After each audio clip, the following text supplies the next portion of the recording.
जी सलमान भाई क्या कर रहे हैं फिर आवाज? बाजी काफी टाइम के बाद आपके चैनल पे दोबारा आया हूँ ये नाशपाती का डिनर सेट लेके। इससे अच्छा। पहले भी आपको याद है कि हमने बनाई थी कि जिन मेरी माओ बहनों के पास ये नाशपाती का डिनर सेट मौजूद है ना, अक्सर कस्टमरों को घरों पे ये ऐसे ही शोकेस में लगा हुआ है दादी नानी के टाइम का। अगर आप लोगों को आपके व्यूवर्स को ये सेट बेचना है ना, चाहे इसमें प्लेट हो, डिश हो, डोंगा हो, बाउल हो, कुछ भी हो, तो मैं आपसे माशाल्लाह बहुत वीआईपी कीमत में खरीद लूंगा।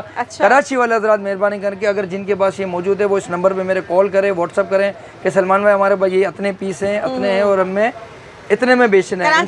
कराची वाले अच्छा, किसी के घर पे पड़ा हुआ तो मंगवा लेंगे। हाँ, मैं खुद इनके घर से जाके मैं खुद रिसीव कर लूंगा, अच्छी कीमत में रिसीव। कीमत अच्छी देंगे, वीआईपी कीमत। नया सेट आ जाएगा, नया सेट नहीं इंशाल्लाह अच्छे से अच्छा सेट आ जाएगा। सही है भाई, ये देख ले तो। अच्छा, इसमें 10 पीस हो, 15 पीस जरूरी नहीं है, पूरा सेट हो भाई, 5 पीस हो, 20 पीस हो, 25 पीस हो, 50 पीस हो, या पूरा कंप्लीट सेट हो, तो इंशाल्लाह जैसे सेट होंगे ना, जिस क्वांटिटी होगी इस हिसाब से अच्छे रेट। ठीक है सलमान भाई।